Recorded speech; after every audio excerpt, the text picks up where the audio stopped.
Look back over your shoulder fondly and say goodbye to Act 1 of your life, and then quickly look forward. Act 2 begins today. It's your turn to reach out and take the baton. You enter the world at a time of great challenge. Our country is deeply divided, and too many Americans refuse to hear any opinion that differs from their own. Our planet is warming with devastating consequences, and there's some that even deny it's even happening. Our schools and communities suffer from deep inequality. We fail to guarantee every student the right to a good education. And yet, we are not powerless in the face of these problems. You are not powerless to fix them. No generation has ever had more power than yours, and no generation has a chance to change things faster than yours can. The pace at which progress is possible has accelerated dramatically. Aided by technology, every individual has the tools, potential, and reach to build a better world. That makes this the best time in history to be alive. Whatever you choose to do with your life, wherever your passion takes you, I urge you to take the power you have been given and use it for good. Aspire to leave this world better than you found it. I didn't always see life as clearly as I do today. But I've learned the greatest challenge of life is knowing when to break with conventional wisdom. Don't just accept the world you inherit today. Don't just accept the status quo. No big challenge has ever been solved and no lasting improvement has ever been achieved unless people dare to try something different. Dare to think different. I was lucky to learn from someone who believed this deeply. Someone who knew that changing the world starts with following a vision, not a path.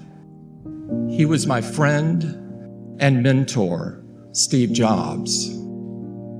Steve's vision was that great ideas comes from a restless refusal to accept things as they are. And those principles still guide us at Apple today.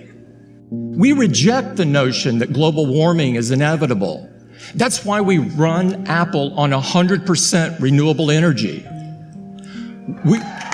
Thank you. We reject the excuse that getting the most out of technology means trading away your right to privacy. So we choose a different path, collecting as little of your data as possible, being thoughtful and respectful when it's in our care, because we know it belongs to you. In every way, at every turn, the question we ask ourselves is not what can we do, but what should we do? Because Steve taught us that's how change happens. And from him, I learned to never be content with the way that things are. I believe this mindset comes naturally to young people, and you should never let go of this restlessness. So today's ceremony isn't just about presenting you with a degree. It's about presenting you with a question.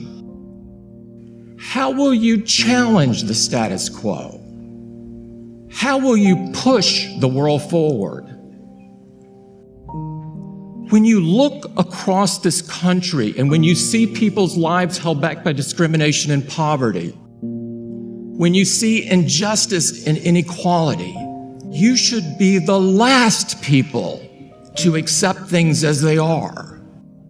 Whatever path you've chosen, be it medicine or business, engineering or the humanities, whatever drives your passion, be the last to accept the notion that the world you inherit cannot be improved. Be the last to accept the excuse that says that's just how things are done here. You should be the last people to accept it, and you should be the first to change it. The world-class education you've received, that you've worked so hard for, gives you opportunities that few people have. You are uniquely qualified and therefore uniquely responsible to build a better way forward. That won't be easy. It will require great courage. But that courage will not only help you live your life to the fullest, it will empower you to transform the lives of others. Last month, I was in Birmingham to mark the 50th anniversary of Dr. King's assassination. And I had the incredible privilege of spending time with women and men who marched and worked alongside him. Many of them were younger at the time than you are now. They told me when they defied their parents and joined the sit-ins and the boycotts, when they faced the police dogs and the fire hoses, they were risking everything they had, becoming foot soldiers for justice without a second thought. Because they knew that change had to come. Because they believed so deeply in the cause of justice. Because they knew even all the adversity that they had faced, they had the chance to build something better for the next generation. We can all learn from their example. If you hope to change the world, you must find your fearlessness. Fearlessness means taking the first step, even if you don't know where it will take you. It means being driven by a higher purpose rather than by applause. It means knowing that you reveal your character when you stand apart more than when you stand with the crowd. If you step up without fear of failure, if you talk and listen to each other without fear of rejection, if you act with decency and kindness even when no one is looking, even if it seems small or inconsequential, trust me, the rest will fall into place. More importantly, you'll be able to tackle the big things when they come your way. It's in those truly trying moments that the fearless inspire us. Fearless, like the women who say, "Me too," and "Time's up." Women who cast light into dark places and move us to a more just and equal future. Fearless, like those who fight for the rights of immigrants, who understand that our only hopeful future is one that embraces all who want to contribute. Be fearless. Be the last people to accept things as they are, and the first people to stand up and change them for the better. In 1964, Martin Luther King Jr. gave a speech at Page Auditorium to an overflow crowd. Students who couldn't get a seat listened from outside on the lawn.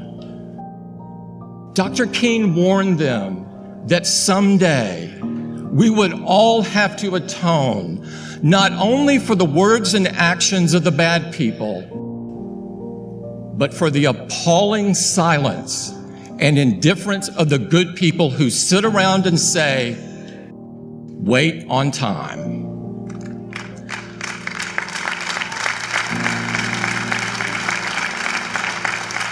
Martin Luther King stood right here at Duke and said, "The time is always right to do right."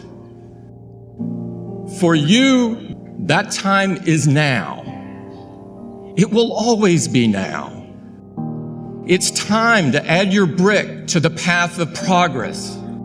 It's time for all of us to move forward.